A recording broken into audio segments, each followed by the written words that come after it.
Good evening.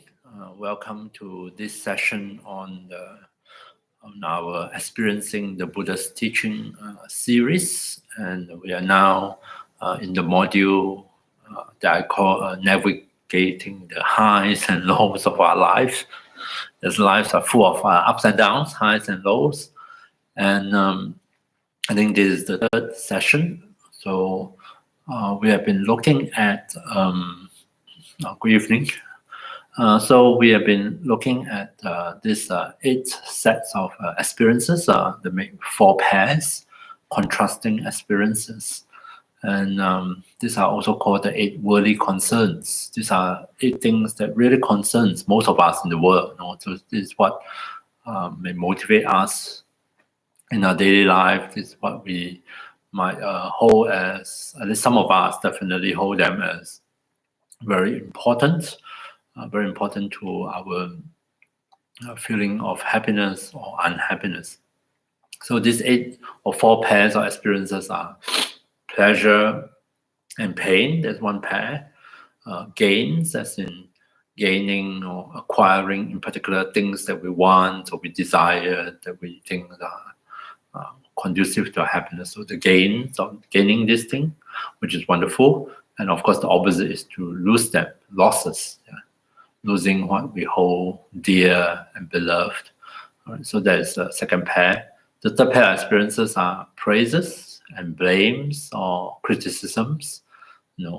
And the fourth one is having others' good opinions of us versus their bad opinions, or sometimes also called having fame and a bad reputation. So in you can see how confronted with each of these pair, how our feelings can go up and down, and some, of course, we like one and dislike the others.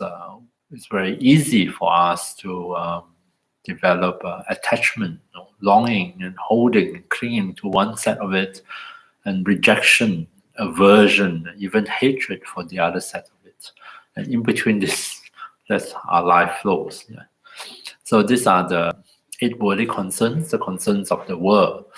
And one reason why we touch on this in this particular module is quite a lot of us actually define happiness in relation to these 4 pairs of contrasting experiences.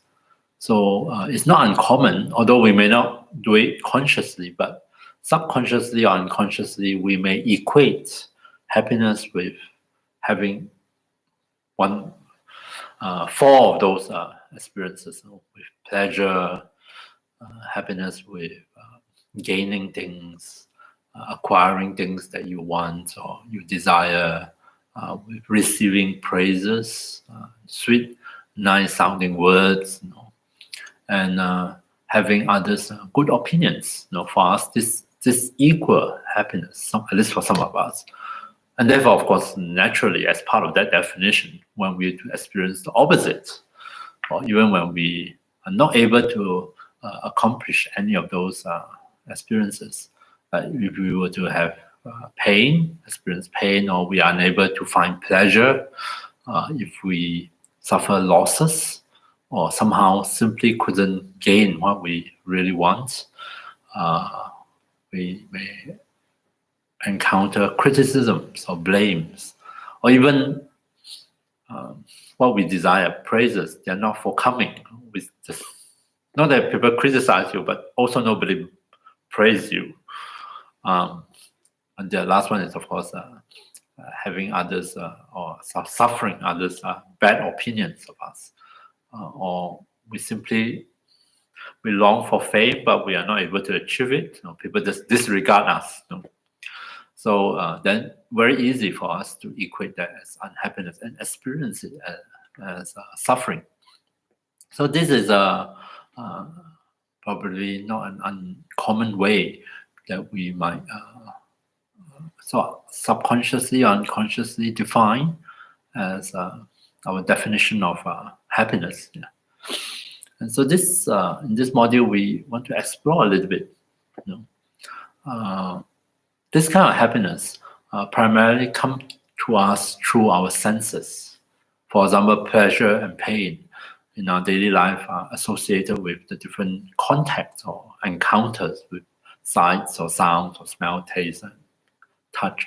In Buddhism, there are actually 6 senses, not just 5. So there are 5 physical, and the 6th is the mental sense, the realm of thoughts, of imaginations, of memories. That is counted as a sense, so the 6th sense.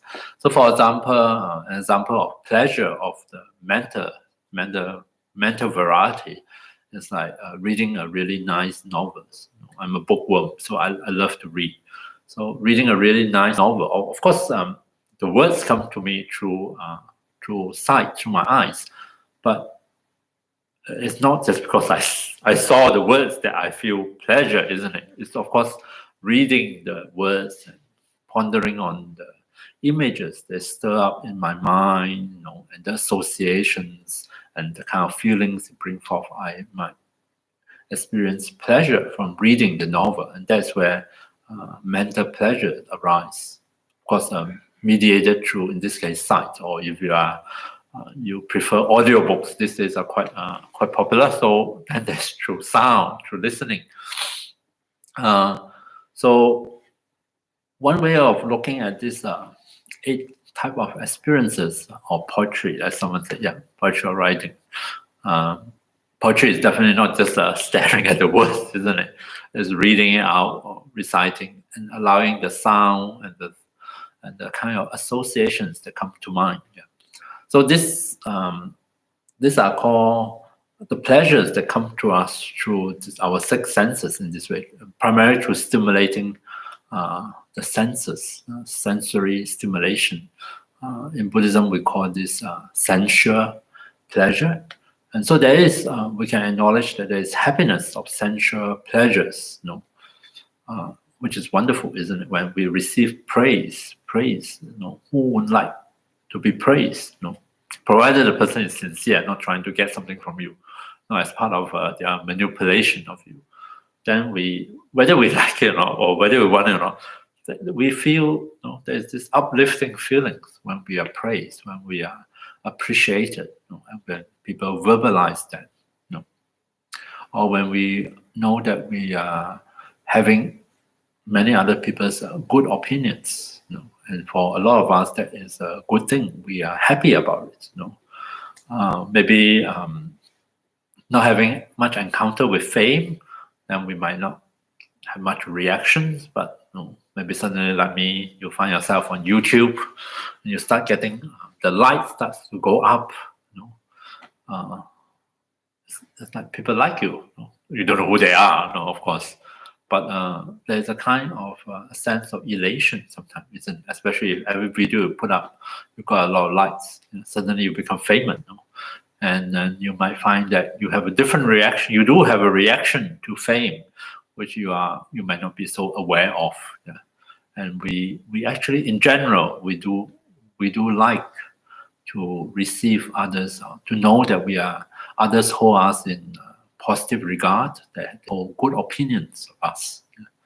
So these are a kind of happiness of sensual pleasures that the Buddha acknowledged that in the teaching.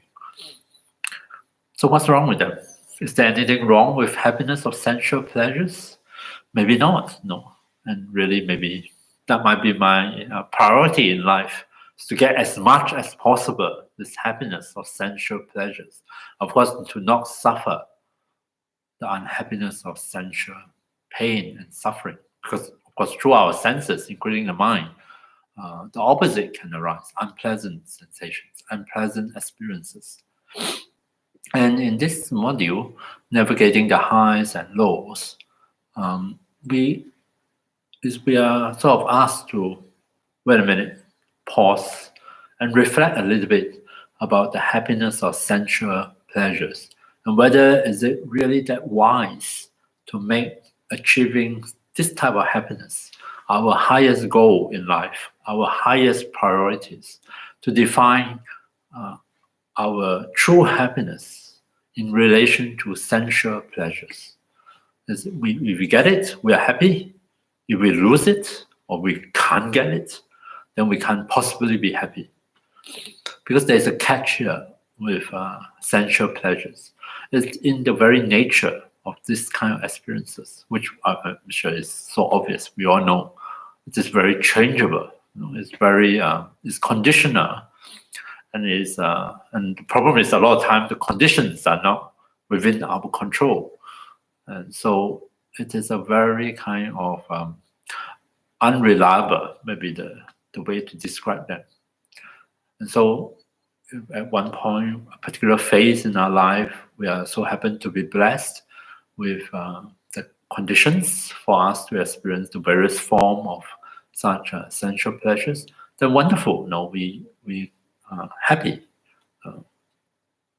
and yet things change, And even if we don't fall to the other extreme and encounter the opposite pain, blames other people for one reason or another, rightfully or wrongfully, hold bad opinions of us, or we suffer losses, even if we don't fall to that extreme.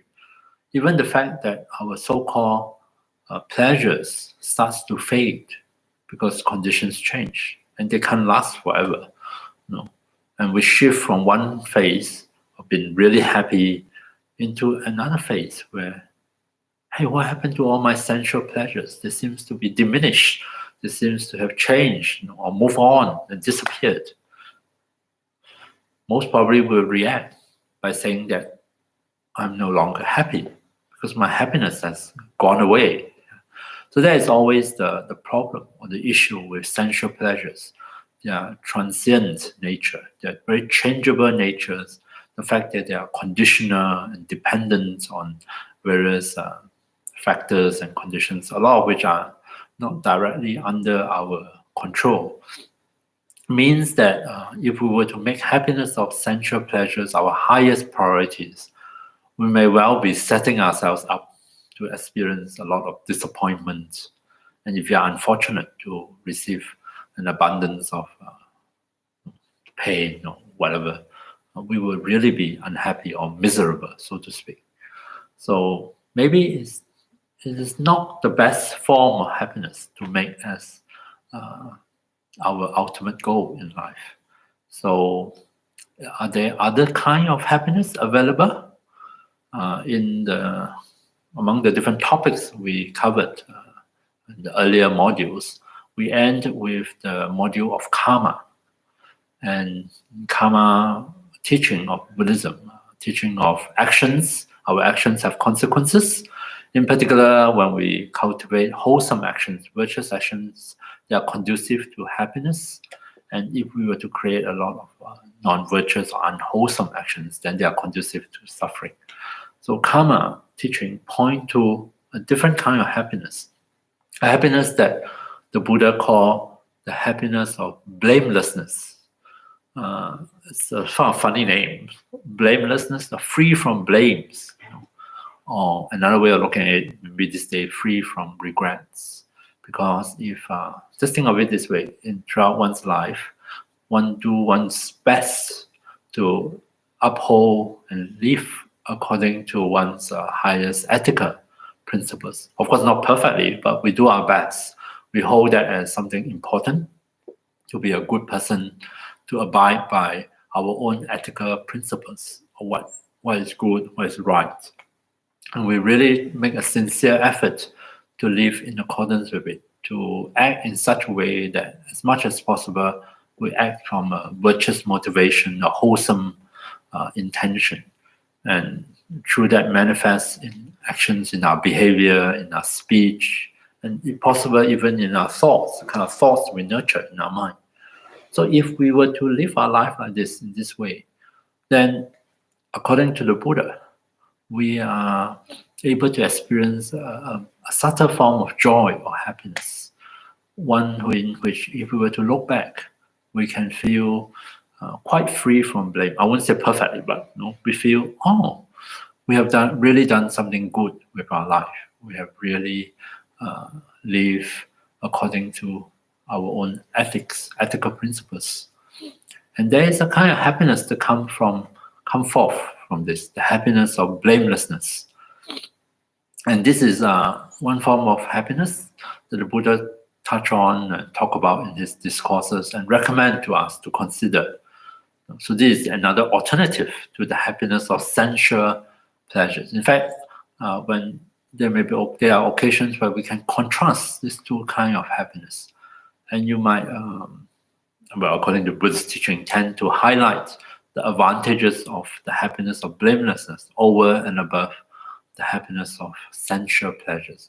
One thing about happiness of blamelessness is because it very much depends on our choices, very much depends on the kind of decisions and choice, the kind of actions that we engage in. Not so much the result of those actions, but the fact that we act in that way.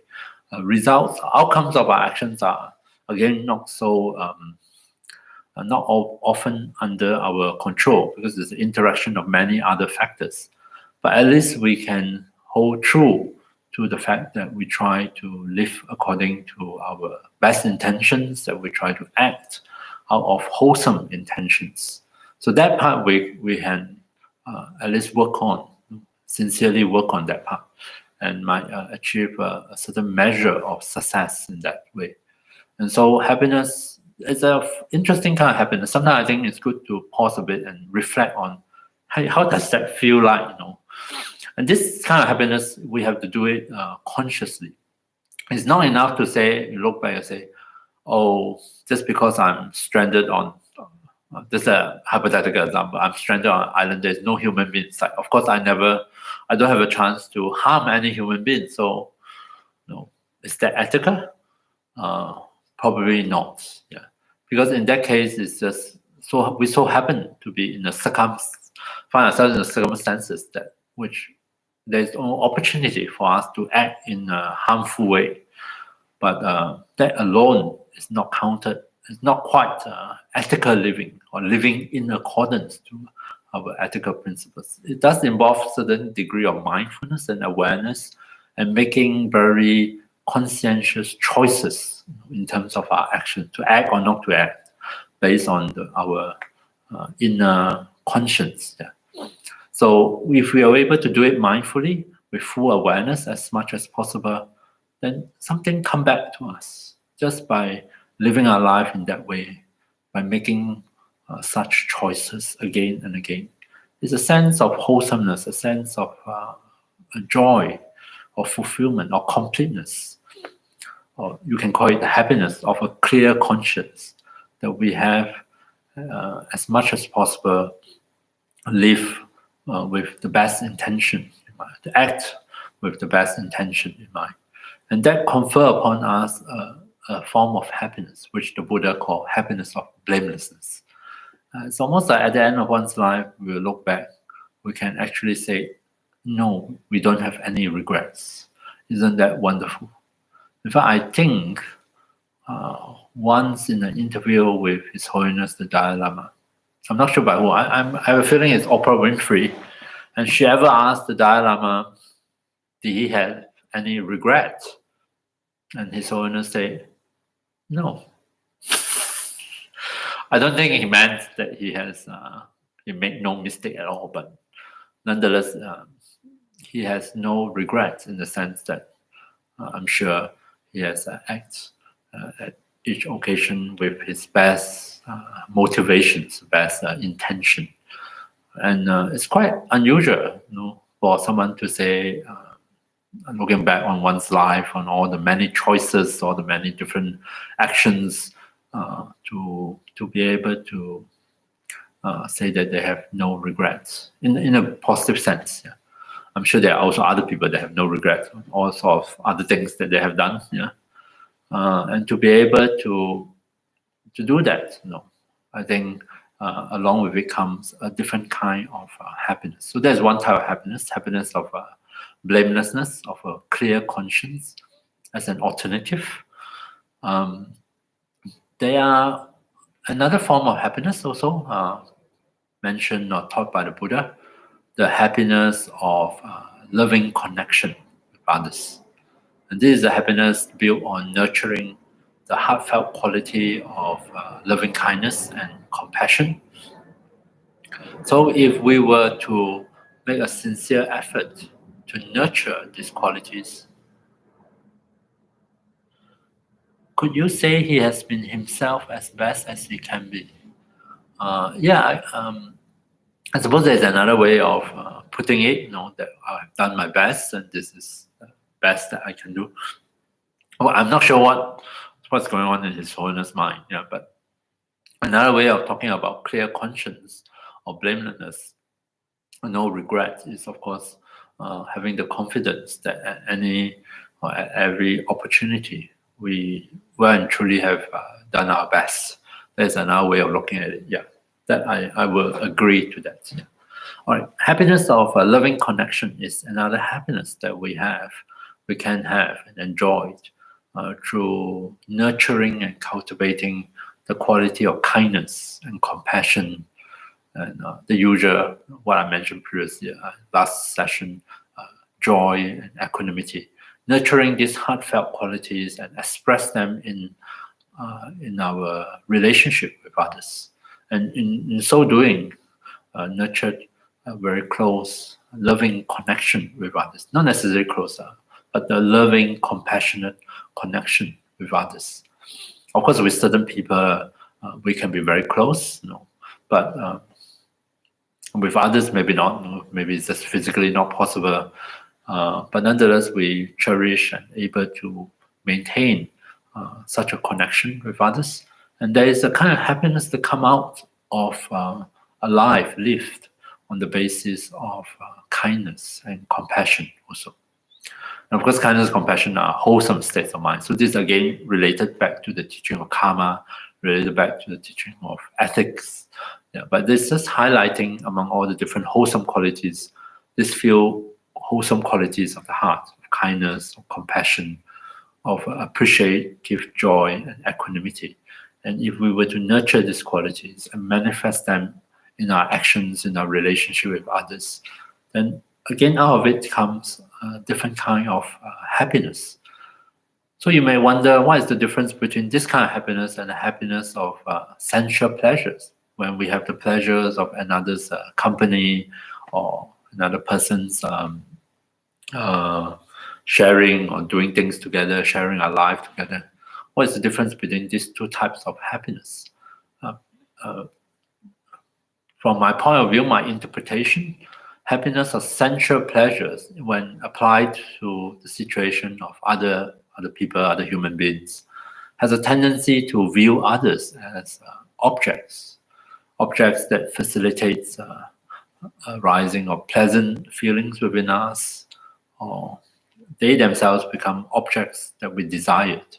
So there is for me, I view there is a kind of objectifying of other people in relation to how or what they trigger within us. If they are able to trigger pleasant feelings within ourselves, then of course I would say, yes, being with this person or having this person's company is happiness. Happiness is a form of sensual pleasures. It's pleasant company.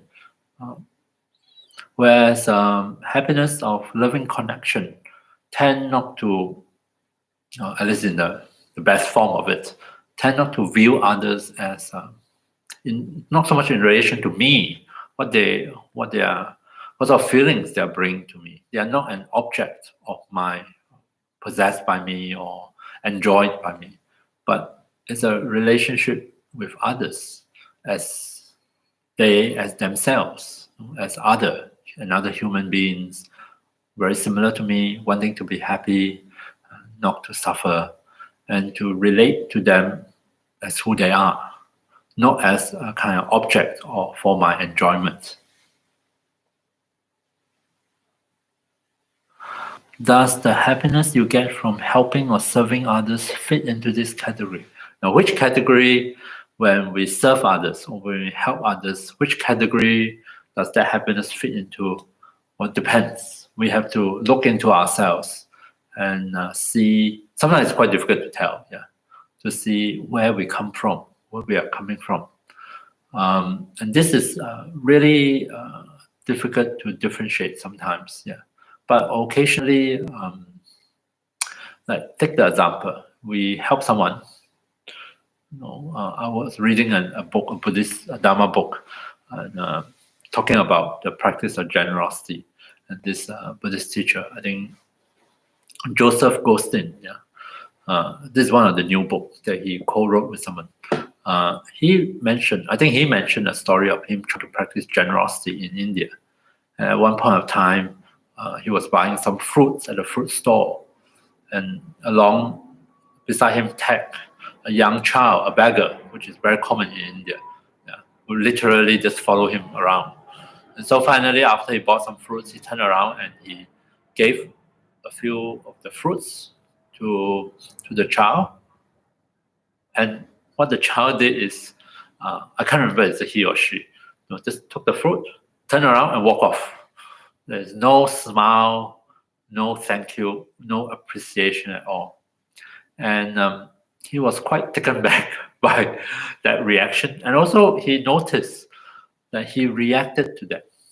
He noticed that, as most human beings do, we really would, although we may not intentionally want something back from the other person that we helped or that we gave to, it would be nice to get an appreciation, a thank you, a smile, some kind of response, right? So, and that's a tricky thing when we notice that. Then we notice, so this act of giving, we can sort of inquire a bit whether we did it, and especially when nothing come back to us, no appreciation, nothing at all.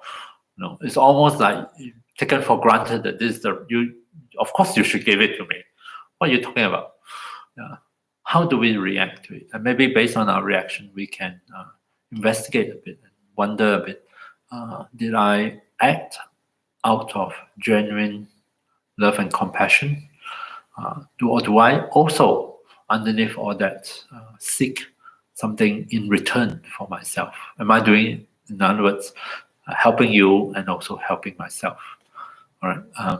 But I don't mean that we should do it in a judgmental way, like beating ourselves up, but as our curiosity to see what is really happening. And so I'm not sure whether I answered the question. So this is a situation where we, in this case, giving, helping, serving others. We really need to check, and just be aware of our own expectations. Not so much about right or wrong or good or bad, but just be aware. Are there other expectations going on within ourselves when we help others or serve others? And also to find out for ourselves with the different kind of expectations, or with genuinely no expectations, what sort of effect or what sort of experience arise for us? And I think that is probably the best way I can answer the question. I don't think I can categorically label, when we do this, then this is the happiness of sensual pleasures, and when we do that, that's the happiness of loving connection. I'm not sure I'm able to make such a bold, clear-cut distinction between these two situations, but I think we can look into ourselves and to see where the mind and heart incline. Maybe not in an absolute way, but we tilt one way or we tilt the other way. And then also we can learn from our own experience. What is there any difference between these two way of relating to others, coming from a place of loving compassion and coming from a place where we are seeking something pleasant for ourselves. Sharing is so important for bonding with compassion. Reciprocal interaction. So in this case, in the case of the Buddhist teacher and the child, there is a break in the interaction. So the interaction is there's no mutual interaction, reciprocity, which is actually very important in our relationship with others. Human interactions, human relationships, it's very important to have this back and forth, to and fro, because that's how we bond. We're drawn close to one another, and that is also the basis of mutual expression of affection, of love, of care, concern. Right? And this is also how connection is made between human beings, right? It's not just a one-way street, right? Because in most situations and most occasions, we value a two-way kind of communications and interactions. Right? Okay, so that is happiness of a loving connection, and there's yet another alternative, and maybe we can also consider that. Yeah. And yet another alternative. The third alternative is called the happiness of meditative absorption, and I'm very interested in this one. This is the kind of happiness that comes from cultivating meditation practice. In particular, what normally people call concentration meditation or calm abiding meditation. Meditation where we learn to allow our attention to settle, to stabilize on whatever it is we are meditating on. And as a result of that full absorption of our attention in meditation, wonderful feelings, pleasant feelings can arise that accompany this state of mind and body as well, the body in meditation. And so those pleasures that come out of meditative absorption form yet another alternative form of happiness, the happiness of meditative absorption. And this is a kind of pleasures that are very different from sensual pleasures. The pleasures of meditation are less due to stimulating our senses.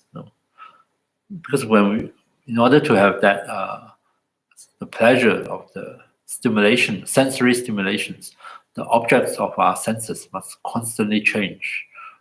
Because if it doesn't change, the way we perceive it we may not even perceive it, because the way our human perception work on contrast, work on change.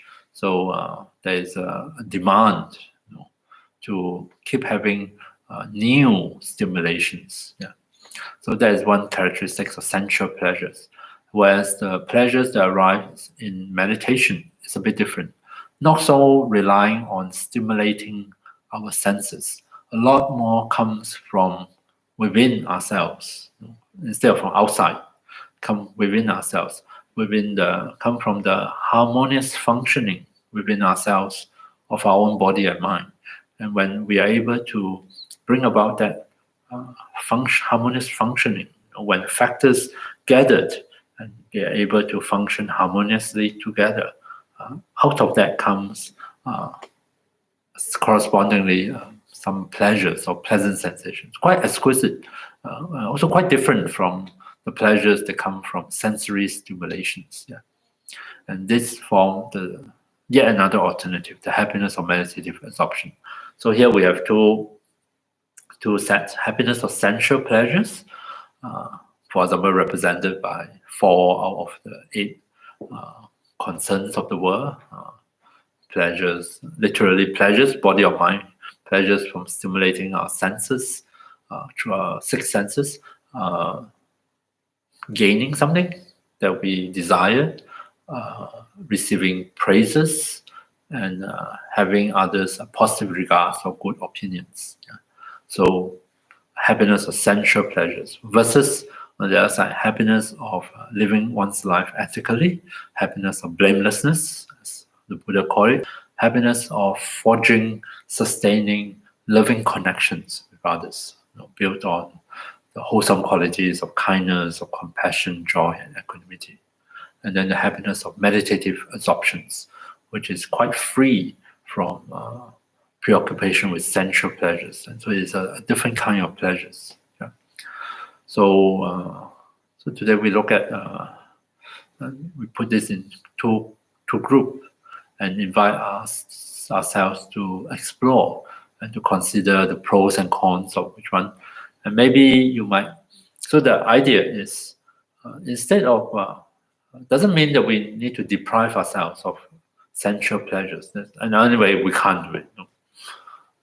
This nice smells come to us and we smell it, it's pleasant. And there you are, there is a bit of pleasure there already. Yeah. So we don't have to deny ourselves happiness or sensual pleasures.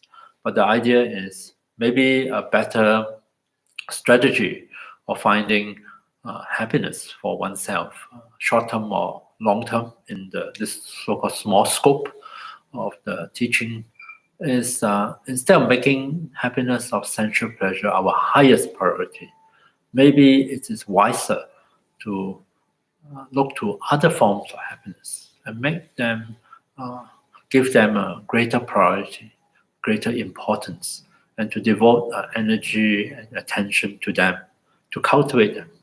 And as a result of that, maybe we find within ourselves that we come closer to experiencing genuine happiness, true happiness, happiness of blamelessness, of loving connection, and of meditative absorption. Okay, so let's do a meditation together. Let's explore loving kindness, and see whether in this meditation we especially sensitize ourselves. And of course, now I know I'm a pessimist, so occasionally when we do loving kindness meditation, we are able to get in touch with our heartfelt feeling of love, of loving connection, with, be it for ourselves or for others. And when that response is triggered, the response of loving kindness is triggered, quite often it comes along with it comes pleasant sensations, a particular kind of pleasant experience. So maybe in this meditation we get to be in touch with it, and then we can consider, qualitatively, is there a difference between this kind of experience and the kind of happiness that comes out of the sensual pleasures? Is there any difference? And is this something important to you, something valuable to you? And maybe it might be good to make this of a higher priority in our life. So let's do some meditation together. So I invite you to find a comfortable meditation posture for your body in the privacy of wherever you are. Watch this. Feel free to sit on a chair, sitting upright, or you're comfortable sitting on the floor on a cushion. You're most welcome. You can also lie on your back, lie on the floor on a yoga mat or some kind of good to have some padding, or lie on a firm bed or lounge, something that provide firm, solid support for your body. So take a few moments and settle into your posture. I ring this bell to signal the start of the meditation.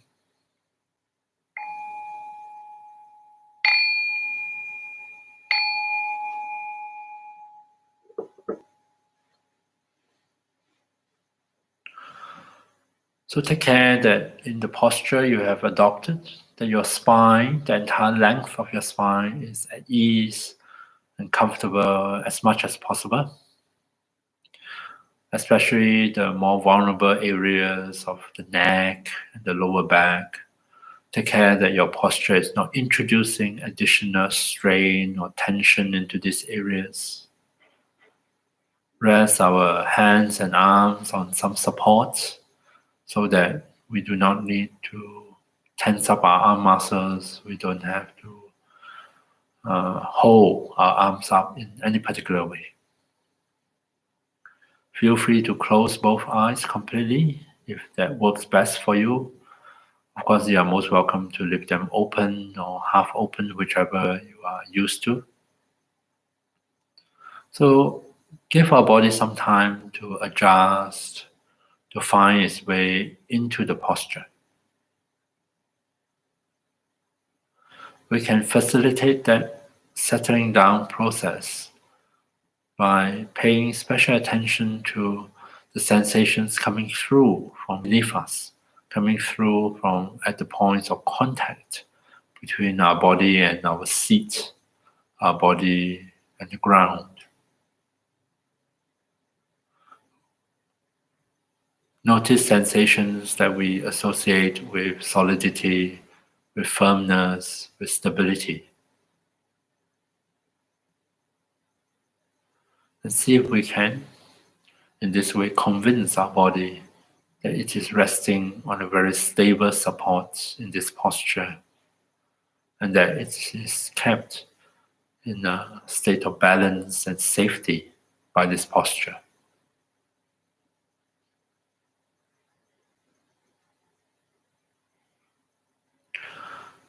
In so doing, we want to trigger a natural process within our body, one in which our body feels that maybe I don't have to be so tight, I don't have to be so tense. Maybe I can start to release some of those contractions, some of those tightenings. And in its own time, our body may be able to unwind further so that it can really settle down comfortably into the posture.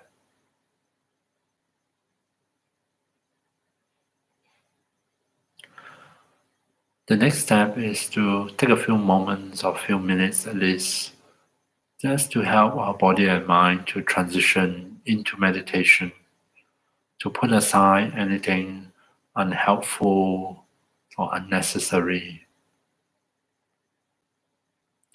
So let's make use of our breath as a support. You might like to start with a few deep breaths.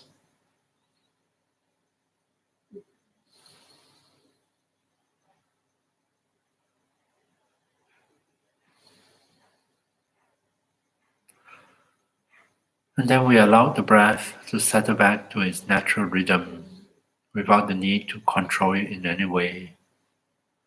And we rest our attention on the breath sensations in our body, allowing ourselves to experience the in-breath and the out-breath.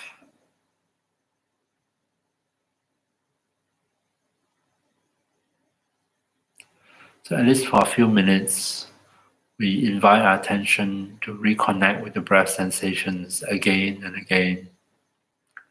And each time we sense the breath, especially the out-breath, breathing out, see if we can remind ourselves, our own body and mind, that this is the wonderful opportunity to release as we breathe out. Breathing out, maybe the body in its own time can let go of some more of those tightness and tension. We can start with the face, breathing out. Maybe we are aware of some tension in the face, some tightening of the muscles of the forehead, or muscles around the eyes, or those of the jaw. So is it possible for us to release some of those tensions and welcome in a feeling of softness, of ease and comfort into our own face?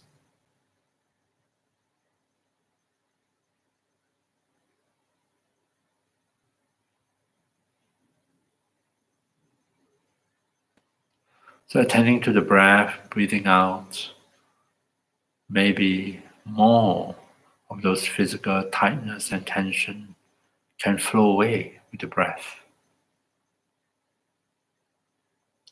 Or maybe the different thoughts or words and images that pop into our mind, we can let it go.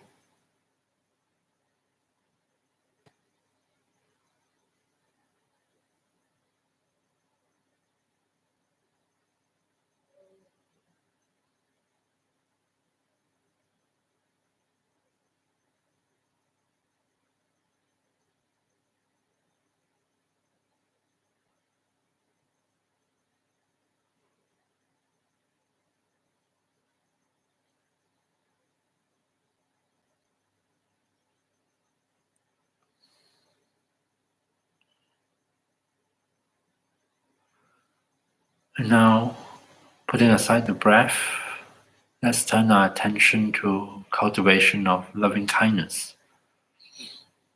And in this method that I use, we are going to slowly and mindfully repeat a few simple phrases that best express our understanding of love, of kindness. And first offer them to ourselves and then later direct them to others. So you might want to start with my stock phrases. Feel free to change them as you go. Wishing to myself, may I live in safety. May I be happy. May I be healthy. May I live with ease. May I live in safety. May I be happy. May I be healthy. May I live with ease. So, slowly, mindfully, at your own pace, feel free to repeat the phrases. Stay connected with the intention, the loving intention behind the words, and see if you can offer them to yourself. May I live in safety. May I be happy. May I be healthy. May I live with peace.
So coming back to the words, if you find yourself distracted elsewhere, slowly, mindfully, just repeat the words and offer loving kindness to ourselves.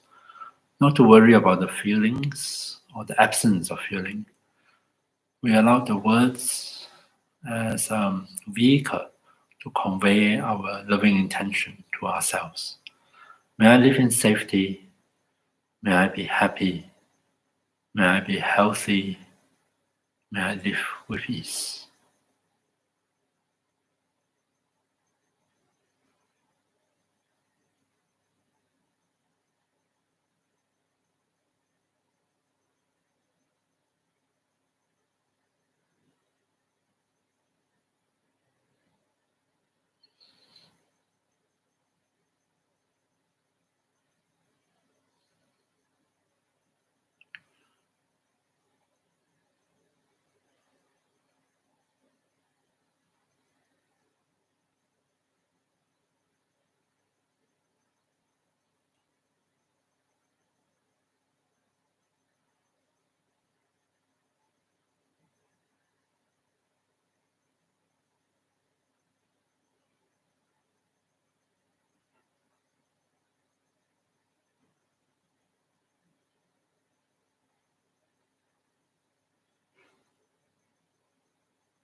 And then feel free to continue radiating loving kindness to oneself if you so wish.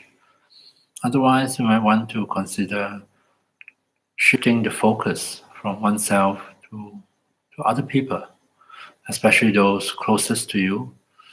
You might want to bring them to mind one at a time. Maybe picture the person in your mind's eye and offer a few repetition of the phrases, staying close to and expressing sincerely the loving intention behind the words. May you live in safety. May you be happy. May you be healthy. May you live with ease.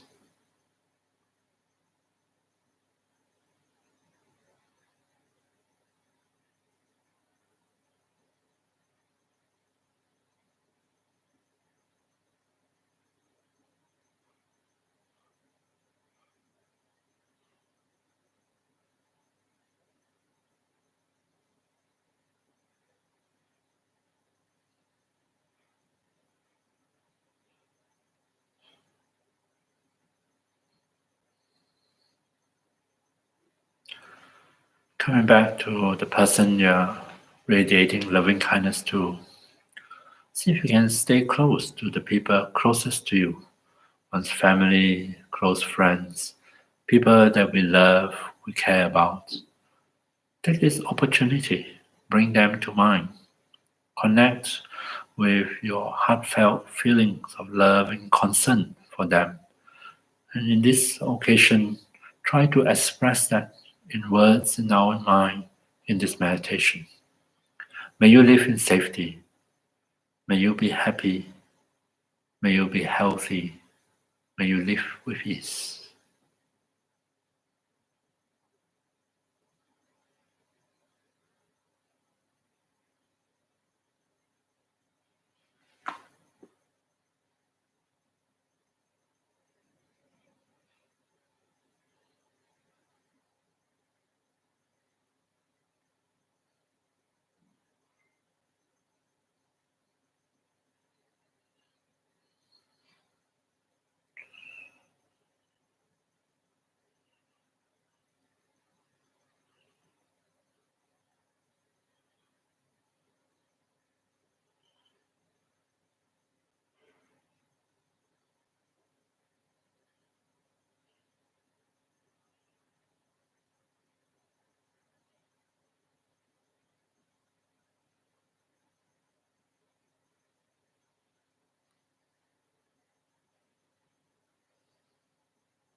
So, whenever we do get distracted, which is quite normal, remember to be kind to oneself, to one's body and mind, and simply return our attention, refocus on whoever it is that we are radiating loving kindness to.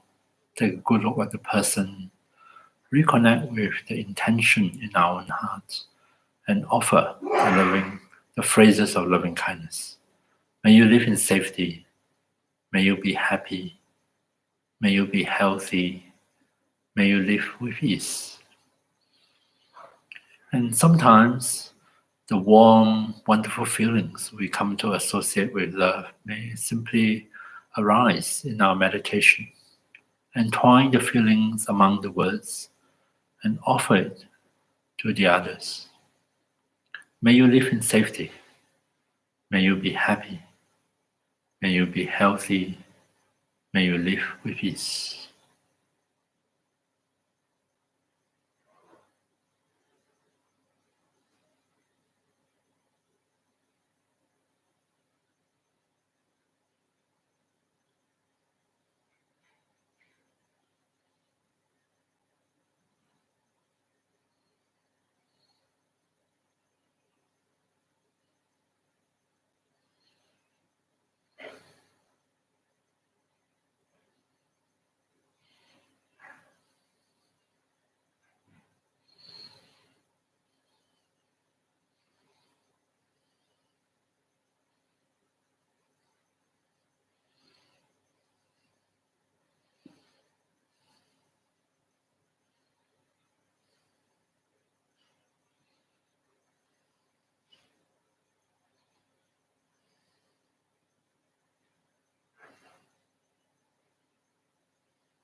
Feel free to shift your focus from one person to another.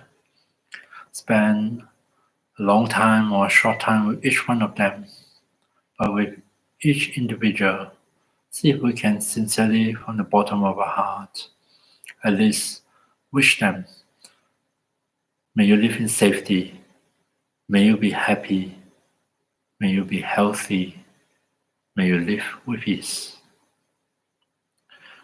And as we continue to radiate loving kindness, see whether we are able to discover for ourselves a different kind of pleasure, a different kind of happiness arise, accompanying loving kindness. That maybe by nurturing a loving intention in and of itself is also a form of happiness.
Okay, welcome back. So there's just a meditation on loving kindness, and I invite you to maybe notice or to reflect a bit on by nurturing the quality like loving kindness or compassion or joy, equanimity. Does it also, alongside with it, bring a different kind of happiness? It's most obvious actually with the quality of love, of kindness, the warmth of the warm, loving feelings when it arise. It's quite often associated with happiness. It's something very wonderful about it when we are able to we become aware of that loving connection we have with another person, or even with oneself if there's no one else. Yeah, and why is it important to talk about this different kind of happiness and contrast it with the happiness of sensual pleasures?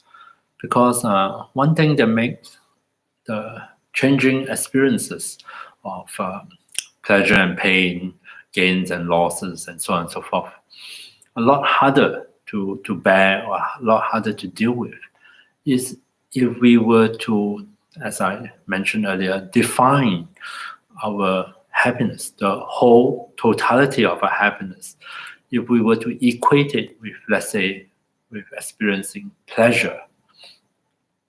So the flip side of that is, if we were to encounter pain, then we cannot possibly be happy, or we cannot possibly be at peace or at ease, isn't it? So if we were to make sensual pleasures our highest priority in our pursuit of happiness, then we really are opening ourselves up to the challenges of the so-called highs and lows in our life, which a lot of time we can't control and we cannot prevent. And so we are subjecting ourselves to extremes, extreme conditions and extreme reactions. Can be very happy one moment, and next moment we'll plunge and become very unhappy, because sensual pleasures are very changeable, transient, and therefore, relatively speaking, unreliable. But do you think this is true for the other kind of happiness? They are also transient, by the way. Happiness of blamelessness, of loving connection, of meditative absorption are also dependent on conditions, likewise. But if we were to investigate them a bit deeper and closer, we may, at least I find, or I feel, that they are much more reliable, much more stable, and also I would probably describe that happiness as something deeper, maybe closer to heart, much less superficial. But that's just my feeling about them. And therefore, I place my bet on these three kinds of happiness. And to say that if I were to make them of higher priority and more important to me, maybe I might, in the face of changes in my life circumstances, in the face of encountering shifting fortunes or pleasures and pain, I am less susceptible, because that is not the only happiness I'm seeking. That is not the only thing that I'm defining as happiness. I can always fall back on, or I have other kind of happiness that I can rely on. The happiness of living an ethical life to the best of one's ability, the happiness of nurturing, sustaining, loving connections within oneself and with others, and the happiness of entering deep meditative absorption. So I hope you give some thoughts to this, the different kinds of happiness mentioned in the Buddha's teaching. There's yet another type, but we will tackle that one much later. Happiness of enlightenment or liberation in the Buddhist context. But just looking at these four different types of happiness, and in fact, I've been a pessimist. I like contingency plans, isn't it? It's always good to have more than one contingency plan. So it would be nice if I experience pleasures, if I gain the things that I really look out for or really wanted, and if I'm so blessed to receive others' praises and good opinions. Wonderful. I'm not rejecting that. I'm not going to deny myself that. I probably welcome that. But even on occasions when they're not here, or maybe I encounter the opposite, I am not bereft, no, I'm not deprived of happiness. No, I can still, and even more importantly, I can look to one's ethical conduct. I can look to the inner qualities of loving kindness and so forth, and also the quality of the experiences of meditative absorption. So I thought maybe I'll talk a little bit more about this happiness of meditative absorption, because it might seems a bit strange. Most of the time when we are in pain, we can't really meditate, and which I'm the same. If I'm in emotional turmoil, it really affects my meditation. However, these four happiness, therefore, a scaffolding towards the happiness and enlightenment you mentioned. You can say that if I sort of attach a certain kind of value judgment to them, I put happiness, essential pleasure at the bottom. On top of that, I put happiness of the others. It's up to you. Happiness of loving connection and happiness or ethical conduct. I put them on the same level because they also have to do with ethics. Yeah. And then on top of that, I might put happiness of meditative absorption. This is just me, yeah, because I'm a bit crazy about meditation. I thought, oh, that one is good. Then yes, then it's sort of a step-by-step kind of way leading us to something we might consider a higher goal. Yeah, I mean like a grounding. Definitely, we don't have to get rid of any of the happiness. It's not like, oh, in order to have this, I'm not allowed to have that. So of course, it would be wonderful if we can have all four kind of happiness. Yeah.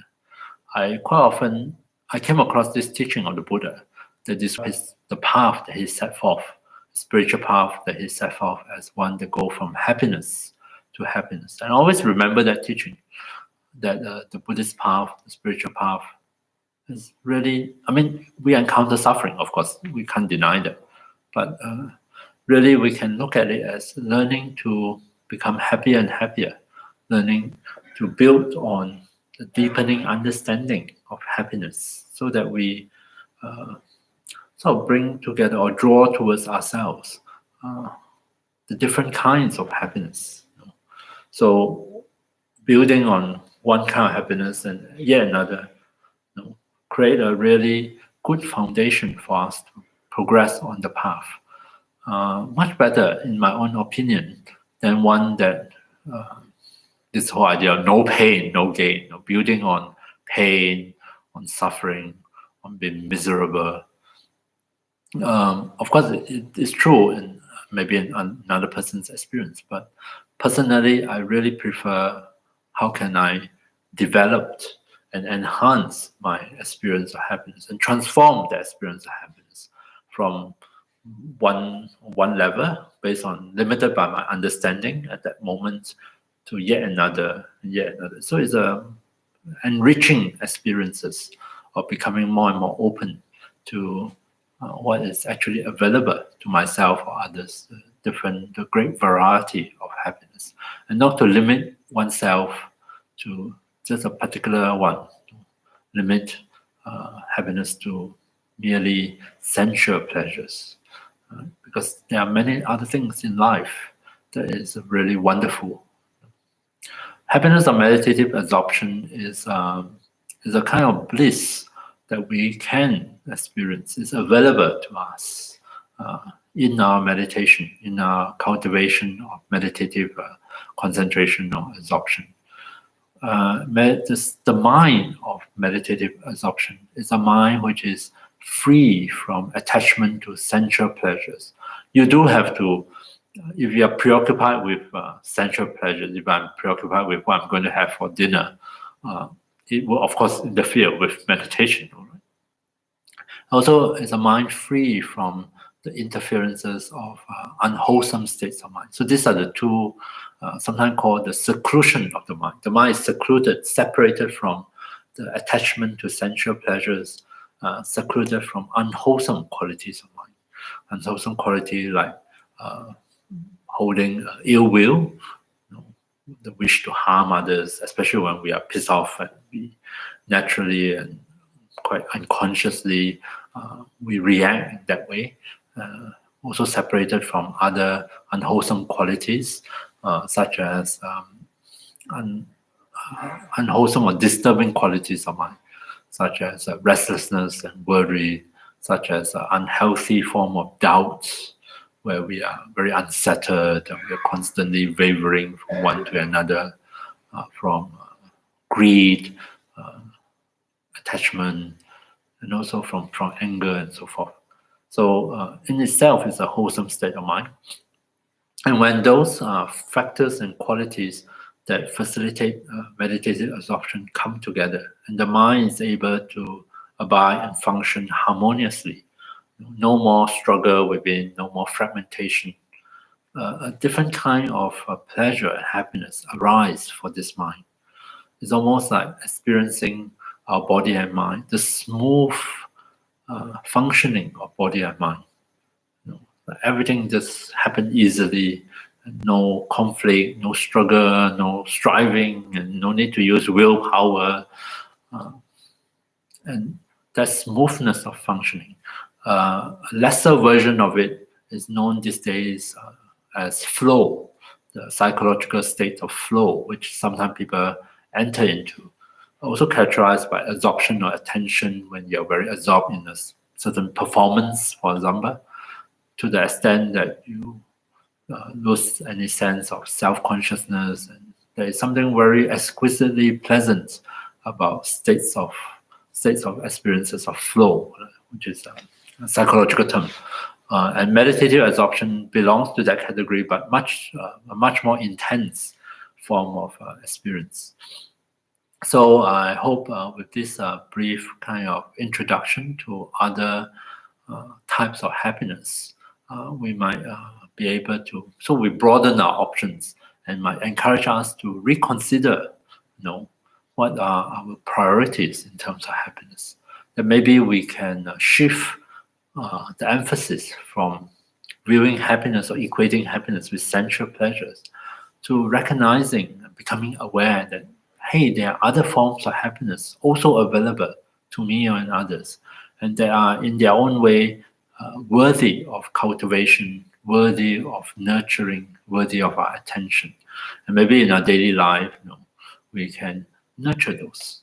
We can also let in that kind of happiness into our own experience, to be able to rejoice, to be able to feel happy, when we are able to, the best of our ability, to live in an ethical way, and to be very conscious and mindful of that, and to nurture loving connection with others or with oneself, and to really appreciate when we can notice, love, kindness, compassion, joy, or equanimity arise in our own experience, to check out for ourselves whether is this also a kind of happiness. And definitely in meditation, when we are able to access deeper states of absorption, we can also tell for ourselves, is this not worth it? Is this not more wonderful? And when we are able to have diversified in a way, we have more options, then this really, in its own way, safeguard us and really help us to navigate the highs and lows of our life. Like my pessimistic way of thinking, our eggs are not all in one basket, so to speak. So if we were to unfortunately encounter some misfortune, we lose something, right? We are not bereft of all forms of happiness. Maybe temporarily while we are in pain, when we're grieving over our losses, they may not be so apparent, but occasionally when the conditions are right, they may come forth to support us, that we may be able to fall back on and rely on them, and to know that actually we can still be happy in spite of all these different ups and downs and different changes in our life. Yeah. Okay. I wonder, is there any questions or comments about what we touch on today as a way of helping us to relate to our changing fortunes in our life, so to speak? You can think about it or have a drink.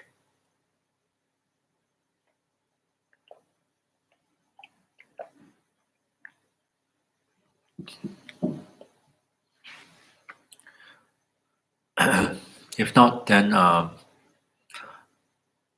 in next session, I want to. It's interesting how practical this impression is.